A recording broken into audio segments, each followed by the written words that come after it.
Aleluia. Bom dia, graças a todos. Oi? Oi? Cadê? Aqui. Só botar meu relógio aqui para me guiar. Espero que todos estejam bem. Bom dia a você que está nos assistindo online e você que irá nos assistir posteriormente. Amém? Então, vamos dar continuidade aqui a esse ensino, como Rossana falou, sobre Cristo, cabeça da igreja, tá? E, obviamente, nós somos o corpo. E aí nós vamos ter uma noção, hoje especificamente, sobre o que a palavra fala para nós. Eu, particularmente, fui muito abençoado com essa mensagem, quando eu estava tomando nota, né, e o Espírito Santo veio me trazendo algumas coisas, alguns versículos. Então, eu fui privilegiado que eu fui abençoado primeiro do que vocês. Agora eu vou transmitir isso. Amém? Acerca desse aspecto, né, de igreja, nós temos vários simbolismos na palavra de Deus, né, que, por exemplo, compara a igreja a um edifício, está dentro de um aspecto ministerial, ou compara a igreja a uma lavoura, está dentro do aspecto de frutificação, ou compara a igreja a uma noiva, está dentro de um aspecto escatológico, que é o que vai acontecer mais à frente. Compara a igreja a um templo do Espírito, isso dentro de um aspecto de santificação, que somos templos do Espírito Santo, e também nos compara a igreja ao corpo, né, o aspecto de complexidade. Diga assim comigo, complexidade. Mas como diz o pastor Isaías, quando Deus deu a ele a visão do complexo, não é para a gente ficar complexado, tá? Corpo, numa noção de complexidade, mostrando que existem várias partes que estão unidas e agrupadas juntos, ok? Então, o corpo tem essa noção. Para mim, é a visão mais completa que existe da igreja, essa noção de corpo. Eu sei que cada um desses aspectos são muito interessantes e a gente poderia abrir um leque grande sobre isso, mas quando eu vejo esse aspecto de corpo aqui, para mim, eu fico fascinado, né, quando a gente começar a estudar o corpo humano, por exemplo, né, o tanto que tem, né, de preciosidades relacionadas a isso, e todos funcionando bem, funcionando juntos, ok? E existe uma promessa da parte de Deus, acerca de redenção, acerca de justiça. Na verdade, existem várias, tá? Mas eu vou destacar uma, queria que você abrisse comigo aqui em Salmos 92, do 12 ao 15, diz assim, Salmo 92, 12, os justos, porém, florescerão, diga comigo, florescerão, como palmeiras, e crescerão como os cedros do Líbano, pois estão plantados na casa do Senhor, florescerão nos átrios do nosso Deus, mesmo na velhice, produzirão frutos, continuarão verdejantes e cheios de vida. 15, anunciarão, o Senhor é justo, Ele é a minha rocha, nele não há injustiça, ou Ele é a minha justiça, dependendo da versão que você estiver lendo. Então, nós vemos algo maravilhoso aqui, o salmista nos revelando, dizendo que os justos, quantos justos nós temos aqui? Somos justos por causa da obra de Cristo, ok? Mas diz que eles florescerão, isso é muito bom, isso nos alegra, só que plantados na casa do Senhor, não é como uma folha seca, sendo jogado pelo vento, ora no canto, ora no outro, ora numa igreja, ora na outra, qualquer vento, movendo, não, plantados, o Senhor te plantou neste lugar, é nesse lugar que você vai florescer, amém? Plantados, arraigados, criando raiz, firme, ok? E diz que produzirão frutos até na velhice, então não tem idade para produzir fruto não, diz que continuarão verdejantes e cheios de vida, olha que maravilha, mas tem que estar plantado na casa do Senhor, amém? E é nesse aspecto aqui que nós vamos começar a caminhar, começar a trilhar, ok? Eu queria que você abrisse comigo 1 Coríntios 15, vamos ver um pouco acerca do princípio da semente, 1 Coríntios, capítulo 15, versículo 36. Todo o capítulo 15 de 1 Coríntios está falando acerca de ressurreição, ok? Jesus falando, ensinando acerca de ressurreição. E alguns estudiosos, Jesus não, Paulo, e alguns estudiosos, né, questionando acerca disso, estudiosos da época, que não criam em ressurreição, faziam alguns tipos de questionamentos lá sobre isso. E Paulo fala, insensato, o que semeias não nasce, se primeiro não morrer. Falando sobre a semente, ok?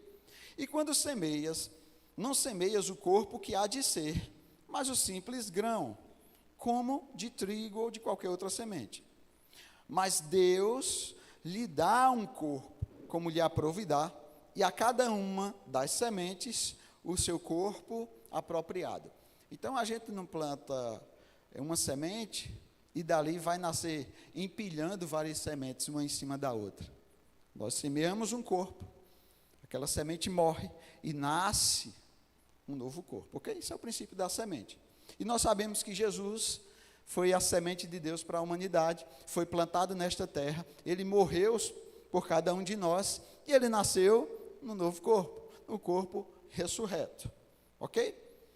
Então, ele ascendeu os céus, flexionou os seus joelhos, sentou-se à destra de Deus, a majestade nas alturas, mas ele nos deu uma promessa, ele disse, eu não vos deixarei órfãos, porque a gente poderia dizer, só os privilegiados, os únicos privilegiados foram aqueles que viveram no tempo de Jesus, porque ele se foi, não, ele disse, eu não vos deixarei órfãos, eu enviarei outro Consolador, e a Bíblia diz que o poder do Espírito desceu sobre a igreja, quando eles estavam reunidos, estou só contextualizando acerca disso, ok? E quando Jesus ressurreto,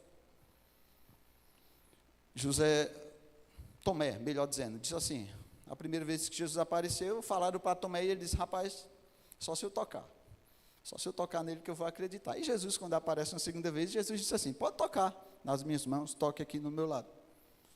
Né? E os discípulos com medo, todos reunidos, Jesus disse assim, eu não sou um espírito como vocês estão pensando que eu sou, porque um espírito não tem carne nem ossos. É interessante porque até então, nós vemos da palavra, quando se fala acerca de humanidade, falando carne e sangue, sempre, carne e sangue, carne e sangue.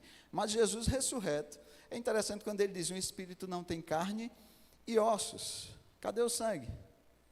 Foi derramado na cruz e foi apresentado por cada um de nós. Jesus morreu como o Cordeiro perfeito de Deus. E como é isso? Que corpo é esse que não tem sangue? Porque o sangue foi derramado, é só carne e osso. Eu não sei, a Bíblia não fala. A gente só tem alguns nuances e alguns flashes de como será isso. Só sei que é algo maravilhoso. Porque Jesus aparecia e desaparecia. Jesus entrava no lugar, não precisava nem de porta. Olha que maravilha. Acendia os céus, nem precisava de gancho para levar. Eu sei que é algo maravilhoso. Mas a gente vai descobrir um dia que corpo é esse. E nesses dias, né, eu desafiei alguns dos dirigentes de música aí com relação a uma determinada música. Né? Mas antes disso, eu queria que você abrisse a Hebreus 10, 3. Nós vamos abrir muito a palavra aqui. Se é o costume, estamos numa escola e você precisa manejar bem a palavra de Deus. Ok? Não deve ser estranho para o cristão abrir a palavra e ler. Amém? Hebreus 10, 3. Citando um salmo, ele diz assim, entretanto, nesses sacrifícios que se faziam, né, faz recordação de pecados todos os anos, porque é impossível que o sangue de touro e de bodes remova pecados. Por isso, ao entrar no mundo diz, então o autor ao Hebreus vai citar um salmo, sacrifício e oferta não quisestes, antes um corpo me formastes. Então nós precisamos entender que Jesus tinha uma vida antes de vir à terra, ele era Deus, estava com Deus na criação de todas as coisas, o poder criativo de Deus, mas todos aqueles sacrifícios que aconteciam antes de Jesus, de cordeiros, enfim, touros, bodes, nada disso resolvia o problema do pecado, só cobria, mas diz que todos os anos voltava-se a fazer. Mas Jesus, ele de fato recebeu um corpo, veio a essa terra, como essa semente do Pai, né? Para cada um de nós. Um corpo me formastes, para quê? Para viver como homem, para se identificar com cada um de nós.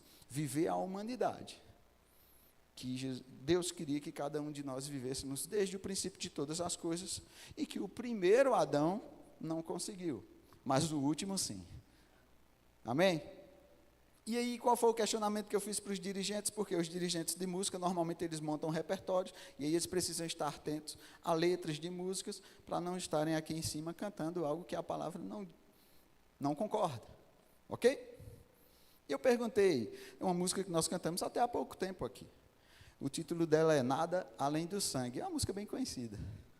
Nossa. Né? E normalmente o pessoal gosta de cantar muito ela nesse aspecto de ceia. E era engraçado que sempre que eu cantava essa música, sempre que eu estava em algum momento que a gente cantava elas, arranhava dentro de mim quando eu cantava isso. Nada além do sangue. Eu dizia, como assim? Nada além do sangue. Será? Porque assim, nós não estamos negando o efeito do sangue, o aspecto do sangue, do sacrifício de Jesus na cruz do Calvário. Nós sabemos que a primeira Páscoa, quando aconteceu, lá no Êxodo, né? Podemos encontrar lá onde Moisés queria tirar o povo do Egito, Faraó, coração endurecido, não permitiu, vieram várias pragas e juízos de Deus sobre aquela terra, e teve uma que foi ferrenha, né? Veio escuridão sobre toda a terra do Egito, e o anjo da morte passou, matando todos os primogênitos. Mas, qual era a instrução? Os hebreus deveriam se reunir em grupos, preste atenção, se reunir em grupos, não tinha ninguém sozinho. Se a família fosse pequena, ele ia para a casa de outro, se reunia junto, e eles matavam um cordeiro e colocavam nos umbrais da porta. E aí, quando aquele anjo passasse, aquele anjo com o poder de matar, encontrasse o sangue nos umbrais, o sangue anulou o poder da morte. Essa era a mensagem. O sangue do cordeiro anulando o poder da morte. Então, existe um efeito, sim, no sangue. Existe, sim, esse aspecto do sangue. Nós sabemos que existe um poder envolvido com isso. Agora, se nada é além do sangue, então a obra de Jesus parou ali na morte. Então, nós estaríamos indo a Jerusalém visitar o túmulo de Jesus. Porque o sangue teve seu efeito, foi derramado e acabou ali. Mas nós vemos que não. Abre comigo Romanos 4, 25.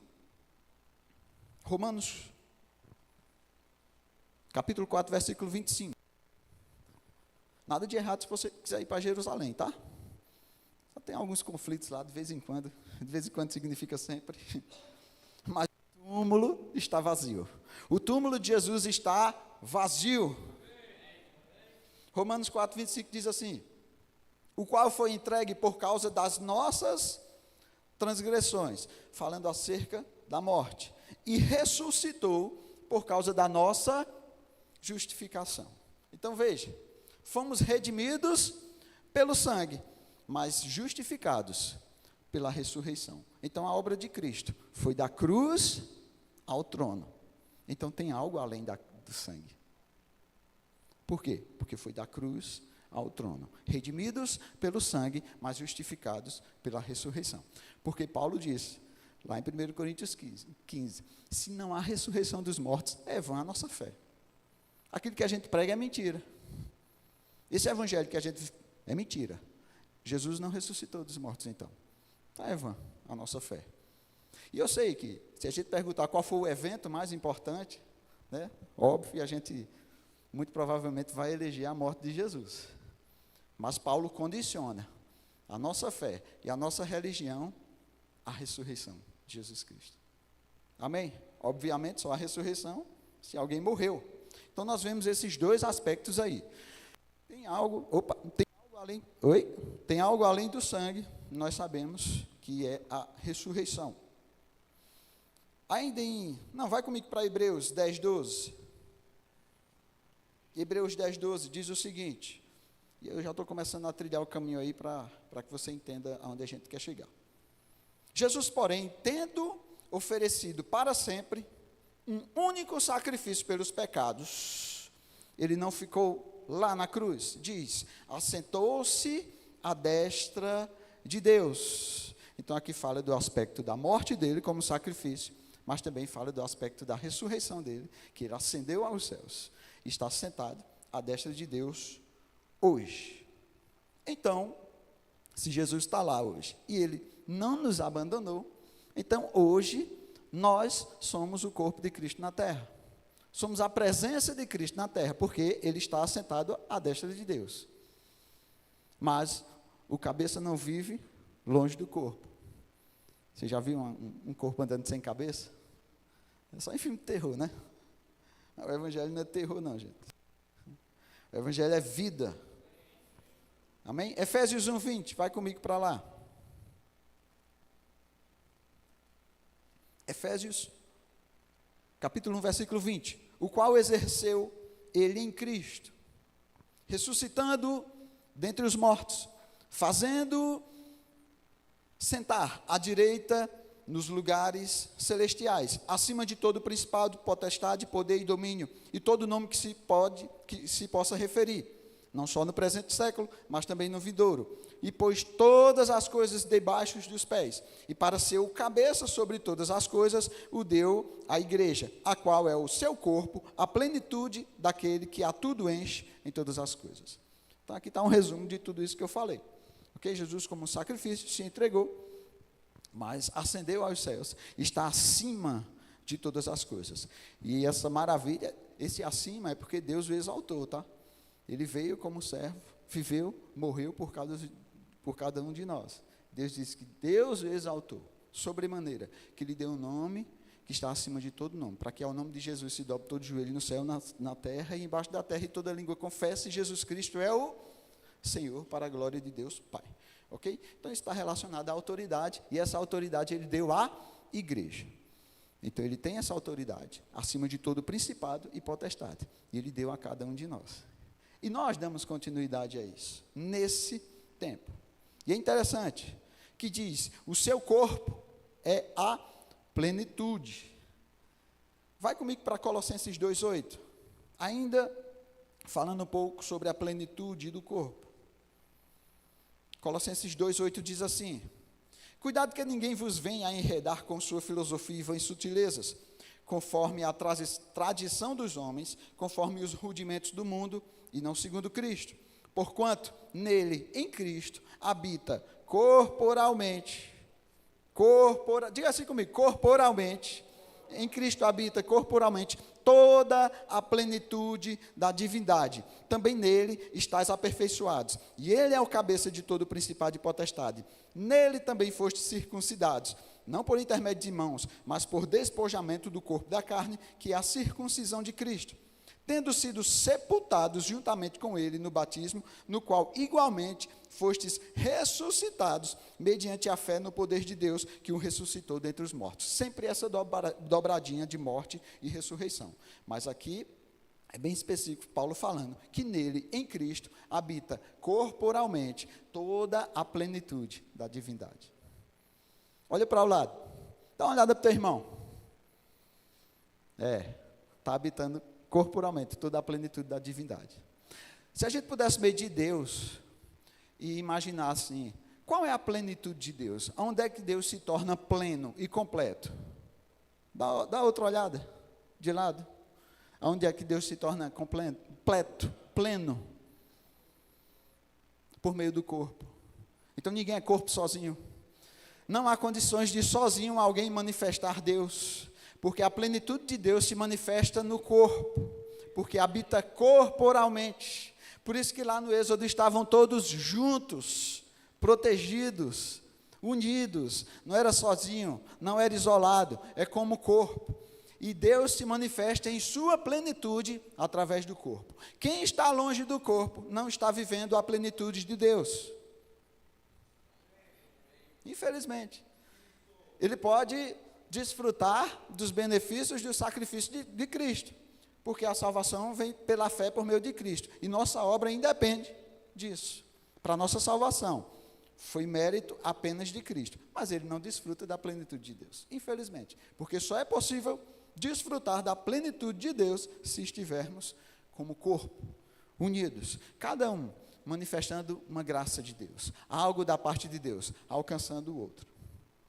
Amém? Isso não está falando apenas do aspecto ministerial, não. Está falando sobre os dons do Espírito se manifestando em nosso meio. Está falando de um sorriso, de um abraço, de uma palavra que vem a salvar alguém e transformar a vida de uma pessoa.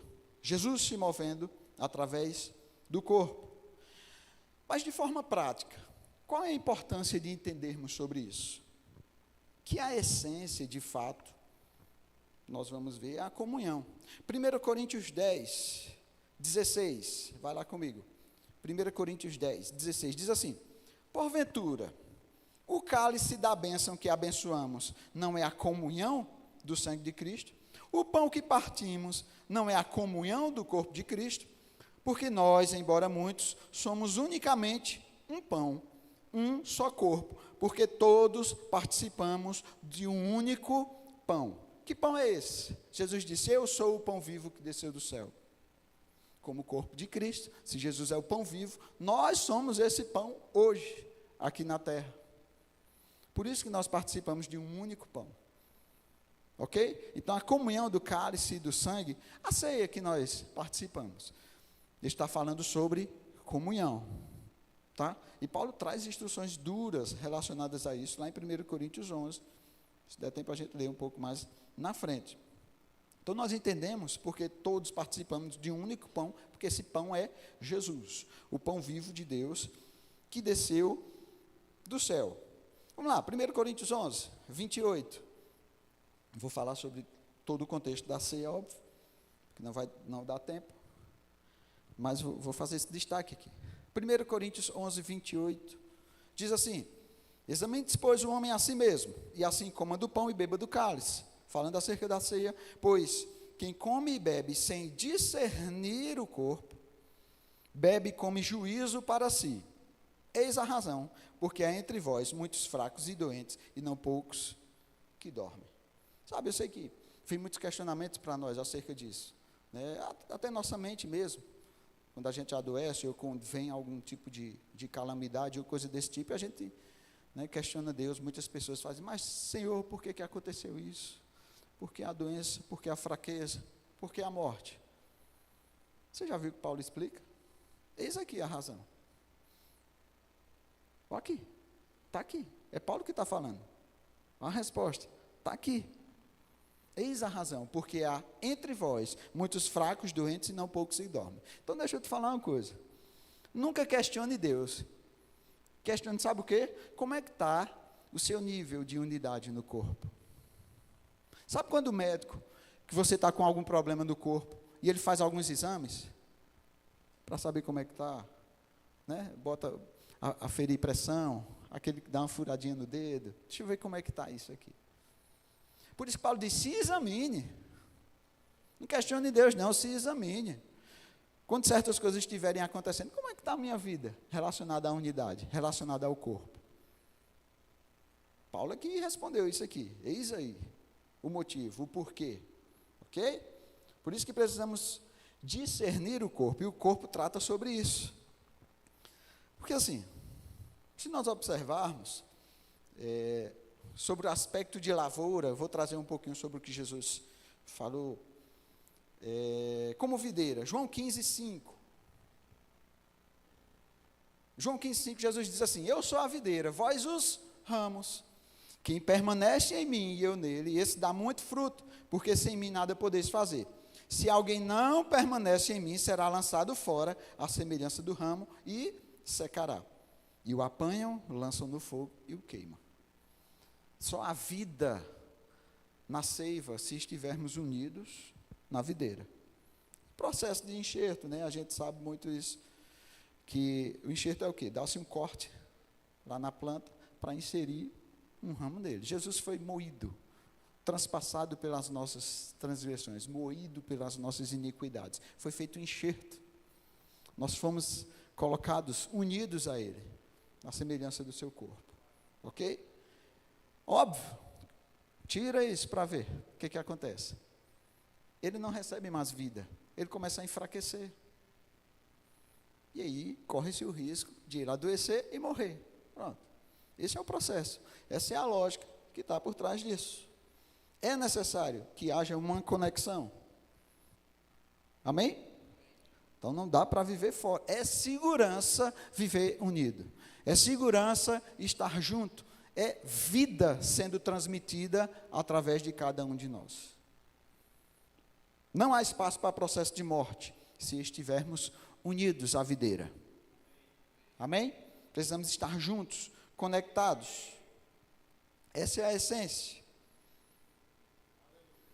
Ainda em 1 Coríntios 11, vai um pouquinho mais para frente, 17. 1 Coríntios 11, 17 diz assim: nisto, porém, vos prescrevo, não vos louvo porque vos ajuntais, não para melhor e sim para pior. Porque antes de tudo estou informado a haver divisões entre vós, quando vos reunis na igreja, e eu em parte creio. Porque até mesmo é importante, que haja partidos entre vocês, para que também os aprovados se tornem conhecidos em vosso meio. Quando, pois, vos reunis no mesmo lugar, com essa bagunça acontecendo, não é a ceia do Senhor que comeis. Então, se a gente... Eu fico imaginando isso. Como é que a gente se reúne para dividir? Porque se é para dividir, nem precisaria se reunir, né? Fica longe mesmo. Como é que a gente se reúne para dividir? É completamente contrário ao propósito, porque a ideia de se reunir é para estar junto, é para estar conectado. Mas na igreja, eles estavam se reunidos para se dividir. Que loucura! E aqui é interessante quando Paulo diz, quando esse tipo de coisa acontecer, importa, porque a gente vai começar a observar quem são os aprovados. Então, quando estivermos num contexto de divisão, seja lá onde for, a gente não tem que correr, não. A gente tem que ficar, sabe por quê? Porque ele quer que os aprovados apareçam. A gente tem que ficar mesmo, se somos qualificados como aprovados. Na divisão, vai revelar quem são os aprovados. Toda divisão revela quem são os reprovados e quem são os aprovados, sempre. Então, hashtag fica a dica aí, escolha a sua turma, ok? Vamos lá. Então, essa é a tônica do corpo, trabalhando pelo cabeça, ok? Unidos, conectados. Colossenses 3, 22. Vou trazer um outro aspecto aqui. E aí, esse é o que a gente precisa ter um pouco de atenção relacionado a isso.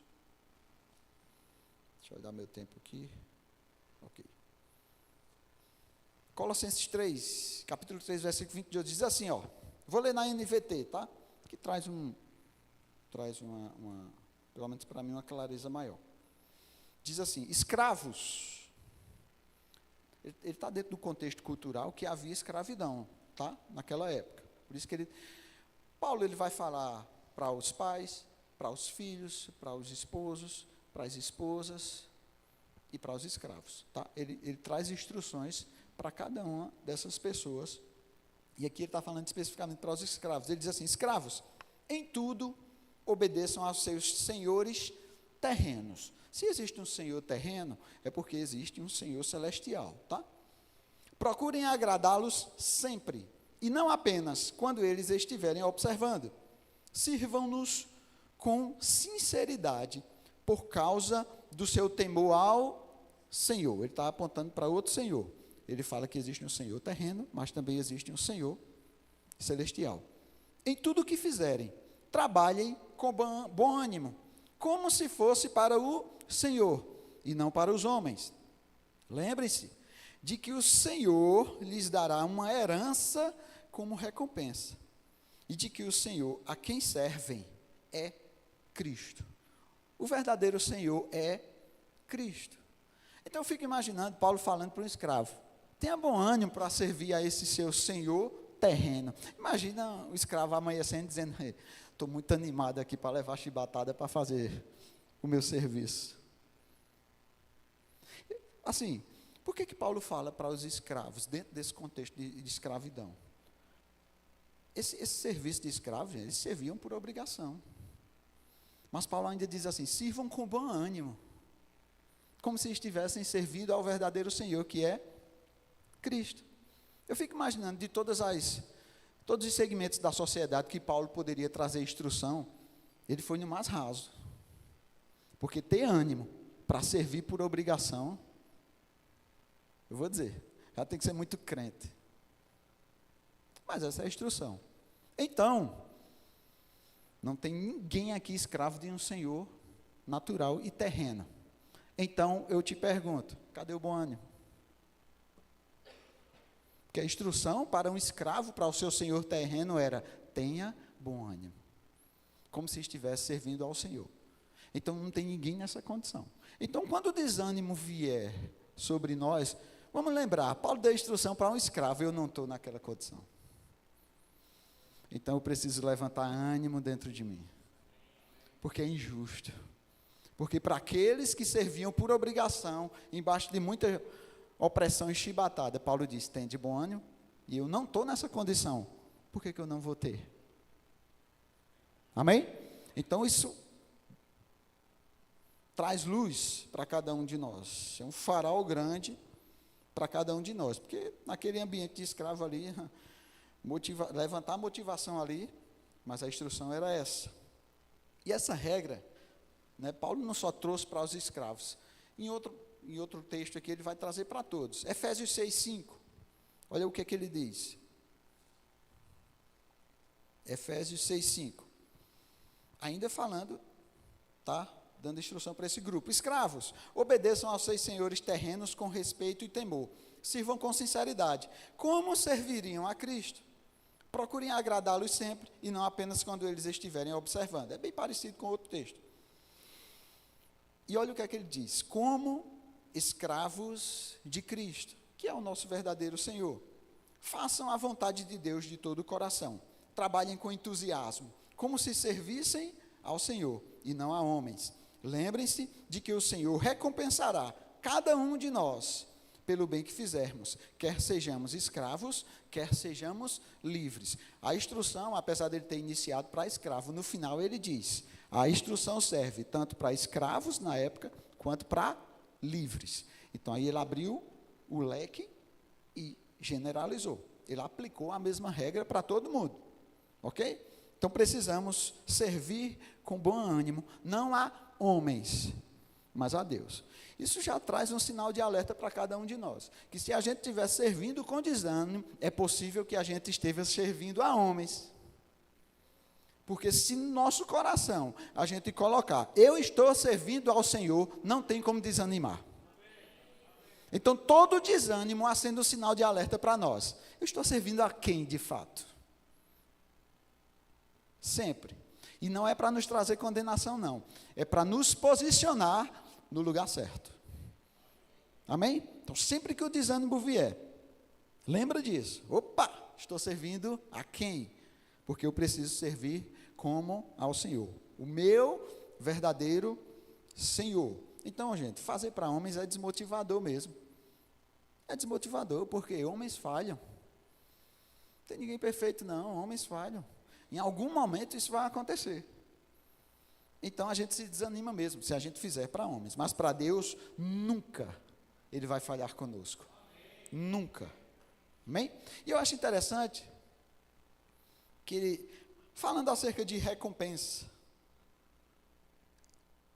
Lucas 14:12. Vai lá comigo, Lucas 14:12, aqui é a palavra de Jesus mesmo. Disse também ao que eu havia convidado: quando deres um jantar ou uma ceia, não convide os teus amigos, nem teus irmãos, nem teus parentes, nem vizinhos ricos, para não suceder que, por sua vez, te convidem e sejas recompensado. Antes, ao dares um banquete, convida os pobres, os aleijados, os coxos, os cegos, e serás bem-aventurado pelo fato de não terem eles com que recompensar-te. A tua recompensa, porém, tu a receberás na ressurreição dos mortos. Eu gosto disso aqui. Primeiro, não tem nada errado de você fazer um jantar e chamar amigos, irmãos, parentes e vizinhos, tá bom? Não é disso que Jesus está falando, não. Ele está dizendo assim, se a intenção é receber em troca, então, está relacionado à intenção. A gente não faz as coisas para receber algo em troca. Amém? Ele diz assim, faça o seguinte, chama essas pessoas aqui, não tem condição de dar algo em troca, Aí isso vai revelar a sua verdadeira motivação. É só isso, ele só está falando de motivação mesmo. Dizendo que tudo o que nós fazemos não é para receber nada em troca. Mas também ele nos revela algo interessante. Tudo o que nós fazemos não vai ser em vão. Seremos recompensados. Aonde? Na glória. Eu gosto disso porque ninguém, gente, ninguém que serve aqui nessa terra pode chegar em algum momento e dizer: eu não recebi, eu merecia. Merecia o quê? Se toda a recompensa nossa está apontada para os céus. Sempre lá, Paulo diz: a coroa da justiça agora já me está reservada nos céus. É lá que está a nossa recompensa, não é aqui. A gente tem que servir para receber recompensa aqui. Recompensa é lá. Então, se alguém está se chateando, se desmotivando e saindo da igreja, porque está achando que está sendo injustiçado, porque não recebeu alguma coisa por causa do serviço que prestou, não estava fazendo para Deus. Estava fazendo para homens. Por isso que se desmotivou. Infelizmente, gente. Infelizmente. Mas é isso que a palavra nos revela. Ok? Por isso que eu falo. Todo desânimo que tentar se levantar, olha para a palavra, que ela vai te mostrar as instruções. Que a sua recompensa está nos céus. Nós recebemos tudo de graça. Salvação foi de graça. Os dons são de graça. Tudo é de graça, gente. A gente não faz nada para merecer. Amém? Até a oração a gente não faz para merecer. Porque se a gente orar para merecer alguma coisa, isso não é graça. Isso é salário. Mas não existe oração de petição. Nós já fomos abençoados com toda sorte de bênçãos espirituais nas regiões celestiais. Como é que a gente acessa? Por meio da fé. E aí a oração se encaixa. Porque tudo já foi providenciado. A gente só precisa acessar por meio da fé, da declaração e da oração.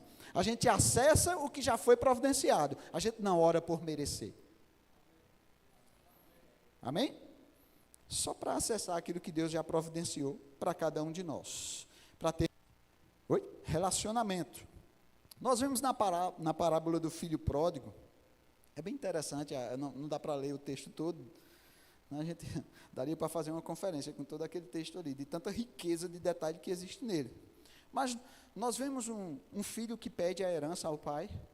Ele diz assim: me dê minha parte na herança, eu vou viver minha vida. Não quero mais viver a sua vida, não. Ele está relacionado ao homem que recebeu todas as riquezas de Deus no Éden, na criação de todas as coisas. E ele decidiu viver distante, né, do pai. Mas se arrepende e volta. E quando ele volta, é interessante que ele, diante do pai, né, com o coração quebrantado, ele diz assim: eu não sou digno de ser chamado teu filho, porque sempre o pecado vai nos colocar numa condição de que não somos dignos. Sempre o pecado nos coloca nessa condição, de que não somos dignos. Mas o que é que o pai faz com ele? Vendo que existe um arrependimento genuíno. Coloca uma roupa nele, sandália, coloca um anel, né? Trazendo a aliança de volta, o tratando como filho. Ele diz assim: não sou digno de ser chamado teu filho, trata-me apenas como um dos teus servos, como um dos teus escravos ou trabalhadores, dependendo da versão que você lê. Aí o outro filho, que sempre ficou junto do pai, sempre. E aí, escatologicamente, a gente sabe que aqui está relacionado a esses dois povos, Israel e os gentios, né? O povo de Israel, e o povo que não é de Israel, que é chamado de gentil. A gente sabe que esses dois filhos estão representando esses dois lados aí, escatologicamente falando. E o outro filho, que sempre esteve com o pai, disse assim: olha só, eu sempre estive aqui, o Senhor nunca me deu nada. Isso parece com um questionamento de muita gente. Servi tanto tempo, nunca ganhei nada. E o pai disse: você tem tudo, tudo que é meu é seu. Você só precisa aprender a acessar. Você não tem que esperar de homens. Tudo já foi providenciado. Mas o que é que ele tinha no coração? Rancor. Porque eu servi tanto tempo ao seu lado, o Senhor nunca matou um boizinho para mim. Nem uma galinha de Angola lá. Então, gente, como filhos nós já temos tudo por causa da obra de Cristo. Ok? Já temos tudo. Agora, e como servos? É só na eternidade que seremos recompensados pela nossa obra. Como filhos, temos tudo Tudo por causa da obra de Cristo. Como os servos, teremos uma recompensa de acordo com as nossas obras, tá? Então, como é que a gente consegue conciliar? Nós temos direitos de filhos, mas um coração de servo. Sempre deve ser assim. Direitos de filhos, mas coração de servo. Para acessar tudo aquilo que Deus tem para cada um de nós. Já estou me encaminhando ao final, né, por causa da hora. E é interessante, né, que Jesus diz assim, não entesoure aqui na terra não, entesoure aonde? Nos céus. Existe um tesouro nos céus, que está reservado para cada um de nós, né? E a gente poderia, talvez, tendo esse entendimento, dizer assim, não, se a nossa recompensa está apontada para os céus, então por que aqui em Marcos 10, 26, Jesus vem falando acerca de riquezas deste mundo? E ele diz assim, é mais fácil um camelo passar no fundo de uma agulha do que um rico ir para os céus. Ele vem ensinando os discípulos, falando sobre isso. E em Marcos 10, 26, perplexos os discípulos perguntam, então quem pode ser salvo? Porque ele estava falando de entrar no reino dos céus, né? Quem pode ser salvo? Jesus olhou atentamente para eles e respondeu, para as pessoas, isso é impossível, isso é, fazer pela sua própria obra. Mas para Deus, diz aqui, não para Deus, ou para Deus tudo é possível. Então Pedro começou a falar, deixamos tudo para te seguir. E aí a gente pergunta, quanto custa um ministério, né? Pedro poderia estar dizendo assim para Jesus, quanto é que custa o ministério? Porque para mim custou tudo, eu deixei tudo para te seguir. 29, Jesus respondeu, estou lendo na NVT, né? Eu lhes garanto que todos que deixaram casa, irmãos, irmãs, mãe, pai, filhos ou propriedades, por minha causa e por causa das boas novas do Evangelho, receberão em troca neste mundo 100 vezes mais, casas, irmãos, irmãs, mães, filhos e propriedades, vírgula, com perseguições. E no mundo futuro terão a vida eterna. Então alguém lendo aqui, poderia dizer assim, opa, receberemos algo, Jesus garantiu, receberemos algo ainda neste mundo. Aqui Jesus está falando num contexto de deixar tudo, de parecer que a gente perdeu alguma coisa, porque Pedro disse, eu deixei tudo por você, e Jesus está garantindo, isso aqui não é merecimento não, pelo trabalho feito, Jesus está garantindo, você não ficará desguarnecido, tudo que você deixar para trás, por amor ao Evangelho, eu vou te dar 100 vezes mais, por causa de um coração de entrega, não é por merecimento, é pelo coração de Deus, de nós. Ele diz, não vai faltar. Pronto, é isso que Jesus está falando. Você deixou o quê? Porque se a gente fosse pensar em termos naturais de multiplicação, se eu deixo um pai, eu vou ganhar 100 pais? Como é isso? Eu deixo uma mãe, vou ganhar 100 mães? Ele está dizendo, aquilo que você deixou para trás e lhe custou, não vai ficar um vazio em você. Eu vou preencher. Existe um financiamento dos céus para toda visão, para cumprimento do propósito, ainda que isso lhe custe muitas coisas. Ainda que custe deixar para trás tudo isso que ele vem falando. Deus disse, eu vou preencher. Amém? É disso. Não se trata de merecimento. Se trata de que Deus está conosco, que Ele não vai nos abandonar. Existe uma provisão da parte de Deus.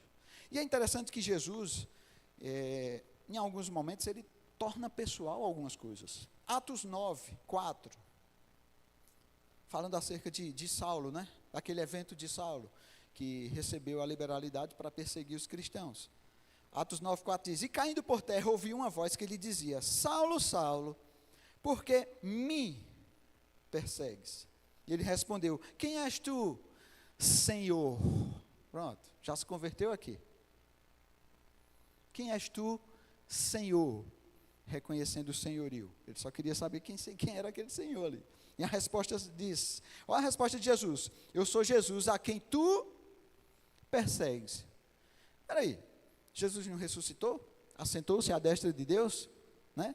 Está lá nas regiões celestiais, sentado no trono, exaltado, nas alturas. Como Como é que Saulo estava perseguindo Jesus? Lançando flecha para o céu? Não, perseguindo a igreja. Jesus tomou como pessoal. Aquilo que foi feito contra a igreja, Jesus disse, é a mim que você está fazendo. Agora, vamos virar a mesa. Aquilo que é feito em favor da igreja, Jesus disse, é a mim que você faz. Porque se a perseguição está fazendo para Jesus, a bênção também. A cooperação também. A unidade também.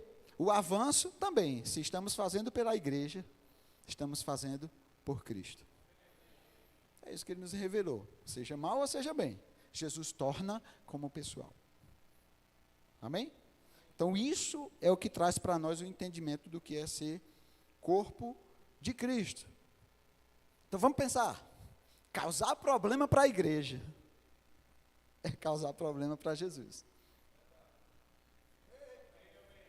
Então a gente precisa ter cuidado. Não podemos ser problema para a igreja. Precisamos ser solução para a igreja. Amém? Porque Jesus está só lá. Olha como isso é sério, gente. 1 Coríntios 8:12. Isso precisa estar no nosso entendimento. 1 Coríntios 8:12 diz assim, e deste modo, Paulo falando acerca da forma como alguns estavam lidando com os coríntios naquela época. E deste modo, pecando contra os irmãos, golpeando-lhes a consciência fraca, é contra Cristo que pecais. Olha como é sério isso. Por isso precisamos ter discernimento do corpo. Precisamos discernir o corpo. Precisamos ter um entendimento do que é a ceia do Senhor, do que representa aquilo ali para cada um de nós. Ok? Então, somos o corpo de Cristo. A vida de Deus flui através de cada um de nós. O poder criativo de Deus flui através de cada um de nós. Nós não podemos ser canais entupidos para o mover de Deus. Amém? Agora, nós lemos lá em Efésios 6,6, há alguns textos atrás, falando sobre escravo de Cristo. Eu queria trazer um certo entendimento desse finalzinho agora, e vou concluir com isso. Com esse entendimento. Como assim escravos de Cristo? Porque a Bíblia diz, se pois o Filho vos libertar, verdadeiramente sereis livres. Como assim escravos? Êxodo 21, 1. Vai lá comigo. Rapidinho para a gente encerrar. Eu vou ler na NVT, tá? Êxodo 21, 1. Diz assim, estes são os decretos que você apresentará a Israel. Hebreus fala que tudo aquilo que aconteceu na antiga aliança eram sombra das coisas da nova, ok? A nova aliança é a revelação. A antiga aliança é a sombra. 2. Se você comprar um escravo hebreu, ele não poderá servi-lo por mais de 6 anos. Liberte-o no 7º ano, ou no ano sabático. A gente sabe que escatologicamente esse ano sabático é o milênio, e Jesus hoje é o nosso sábado. E ele nada lhe deverá pela liberdade. No 7º ano, liberte ele. Você tendo comprado, no 7º ano você vai ter que liberar ele, ok? Ele não vai lhe dever nada. Pulando para o 5. O escravo, contudo, poderá declarar, amo meu senhor, minha esposa e meus filhos. Eu não desejo ser liberto. Nesse caso, seu senhor o apresentará aos juízes, em seguida o levará até a porta ou até o batente da porta, furará a orelha dele com um furador. Depois disso, o escravo servirá a seu senhor pelo resto da vida. Ok? Vamos lembrar, isso é sombra, né? Tudo aquilo que está na velha aliança é sombra da nova aliança. Agora vamos trazer luz sobre isso. Então, vemos, esse escravo que foi comprado, precisava ser liberto, mas esse escravo tinha o direito de dizer, eu amo o meu senhor, eu não quero ir embora. Furava a orelha dele, e ele servia para sempre. Não tinha mais outro ciclo de 7 anos, era para sempre, ok? E nós sabemos, o Apocalipse 5:9 diz assim: digno és de tomar o livro e abrir os selos, porque foste morto, com teu sangue compraste para Deus. O sangue de Jesus foi o preço. Compraste para Deus todos os povos, né? Gente de todos os povos, línguas, raças, nações. Compraste para Deus. Está revelado lá em Apocalipse. Nós fomos comprados. Se fomos comprados, temos um dono. E dele somos o quê? Propriedade. 1 Pedro 2,9. Somos povo de propriedade exclusiva de Deus. Por quê? Porque fomos comprados. Tá? Jesus tinha dito em João 8,36, se pois o Filho vos libertar, sereis livres. Como é que a gente concilia isso? Fomos comprados, somos propriedade exclusiva dele. Mas Jesus é o nosso sábado. Então, fomos comprados para a liberdade. Fomos tirados do poder das trevas, do reino das trevas, para o reino do Filho. Ele nos resgatou do império das trevas, nos transportou para o reino do Filho do seu amor. Seu celular me informando aqui, já sei. Estou terminando, celular. Vamos lá. E nós podemos ver, gente, que não existe maior amor do que esse, não. Servir ao seu Senhor por amor. Veja, era um escravo, ele foi comprado. Mas ele decidiu, eu amo o meu Senhor, eu quero viver para sempre com ele. E aí, vai comigo. Salmo 40, 6 e 9. Falando acerca do salmo que nós lemos lá em Hebreus, que cita esses salmos. Nós lemos lá no início da ministração. Salmo 40, 6 a 9 diz assim. Salmo messiânico de Davi, tá? Sacrifícios e ofertas não quiseste. Abriste os meus ouvidos. Holocaustos e ofertas pelo pecado não requeres. Então eu disse, eis, aqui estou. No rolo do livro está escrito a meu respeito. Agrada-me fazer a tua vontade, ó Deus meu. Dentro do meu coração está a tua lei. Proclamarei as boas novas de justiça na grande congregação. Jamais cerrei os lábios. Tu sabes, Senhor. Quando nós lemos no 46, abriste os meus ouvidos, isso pode dar a entender de que abriste os meus ouvidos você me deu uma revelação, né? Você me deu clareza, você me fez entender. Mas quando eu fui ler na versão literal do texto traduzido, Salmo 46, 6 diz assim: sacrifício e oferta não quisestes, as minhas orelhas perfuraste. Olha o que é que Davi falou. As minhas orelhas. Ele está pegando essa mesma simbologia do escravo, que ama ao seu Senhor por amor. Holocaustos e sacrifício pelo o pecado não reclamastes. Então, nós começamos a ver que nós não servirmos ao nosso verdadeiro Senhor, que é Cristo, por obrigação, ou porque fomos comprados. É por amor. Romanos 8, 36. Romanos 8, 36. Diz assim: como está escrito, por amor de ti, somos entregues à morte todo dia. Fomos considerados como ovelhas para o matadouro. Em todas essas coisas, porém, somos mais que vencedores por meio daquele que nos amou. Por amor de ti. Paulo está enfrentando os riscos da morte por amor ao Senhor.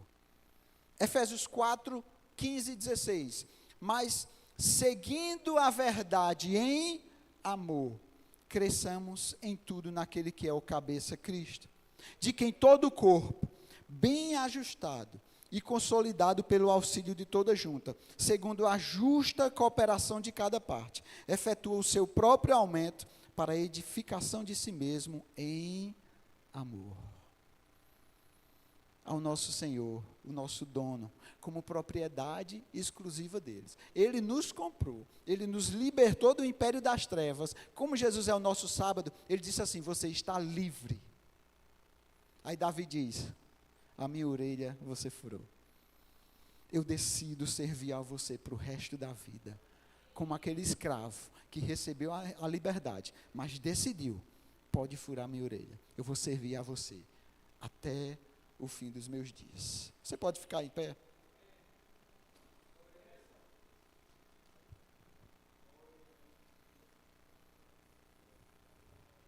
Romanos 8:38 diz assim, só para a gente fechar aqui. Quando Paulo diz que por amor de ti somos entregues, no 38 ele diz, porque eu estou bem certo, de que nem a morte, nem a vida, nem os anjos, nem os principados, nem as coisas do presente, nem do porvir, nem os poderes, nem a altura, nem profundidade, nem qualquer outra criatura poderá nos separar do amor de Deus, que está em Cristo Jesus nosso Senhor. Você pode orar comigo nesse instante? Eu queria que você fizesse essa oração de consagração mesmo, de quem é livre para escolher não servir, mas por amor, decide, eu vou servir ao meu Senhor para sempre. Pai, nós te damos graça por essa oportunidade que nós tivemos de ouvir a tua palavra, de receber da tua parte essa porção. E nós reconhecemos o teu sacrifício, o sangue derramado na cruz do Calvário, por cada um de nós, Pai.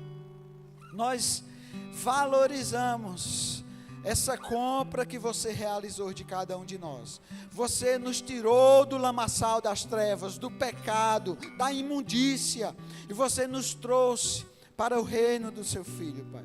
E você nos deu liberdade, porque não há nada que nós possamos fazer para entrar nos céus. Tudo foi por meio do sacrifício de Cristo. Mas nós queremos entregar a você a nossa vida. Nós queremos dizer, assim como aqueles escravos que recebiam liberdade, pode furar a minha orelha como sinal de aliança. Eu quero te servir até o final da minha vida. Eu quero fazer valer o teu corpo ressurreto nessa terra. Eu quero ser um instrumento teu nessa terra, Pai, para manifestar a tua vida, o teu poder, para passar para as outras pessoas os teus valores, para resgatar aqueles que ainda não te conhecem. Nós queremos nos derramar diante de você, Pai. Queremos entregar a nossa vida a você. Como Paulo disse em Atos 20:24, eu não tenho a minha vida preciosa para mim mesmo, contanto que eu cumpra com alegria a minha carreira e o ministério que recebi do Senhor Jesus. Ó Senhor, não queremos ter a nossa vida por preciosa. Nós queremos discernir o teu corpo. Nós queremos olhar para o nosso irmão e enxergar Cristo. Em nome de Jesus. Colocamos abaixo tudo aquilo que estiver no nosso coração, na nossa mente, que seja prejudicial ao corpo. Nós nos despimos disso. Nós fazemos morrer isso. Toda intenção errada. Tudo aquilo que pode atrapalhar o corpo, que pode prejudicar o corpo. E nós queremos deixar fluir a tua seiva, fluir a tua vida, fluir o teu poder, para que as tuas bênçãos possam se manifestar por meio da nossa unidade, Pai. Nós queremos firmar um compromisso contigo agora. Queremos uma justa cooperação. Queremos fazer parte dessa justa cooperação do teu corpo. Como parte do teu corpo. Não queremos uma cooperação injusta, mas uma cooperação justa para o crescimento do corpo. Em nome de Jesus, nos consagramos a você, Pai. Te reconhecemos, te louvamos e dizemos a você, nós te amamos, por isso te servimos. Em nome de Jesus. Aleluia. Obrigado, Senhor. Você pode sentar. Você foi abençoado. Me perdoe aí por alguns minutos que eu passei. Mas eu creio que Deus, aprove a Deus preparar este momento para nos despertar e entendermos de fato o que é o corpo e qual é a minha participação nele. Amém? E eu declaro, nessa igreja, em nome de Jesus, a partir de hoje, não olharemos para o corpo mais da mesma forma. Não olharemos para o próximo da mesma forma. Porque nós vamos enxergar Jesus presente em cada um de nós. Amém? Obrigado, gente, pela oportunidade. Pastor Rodrigo.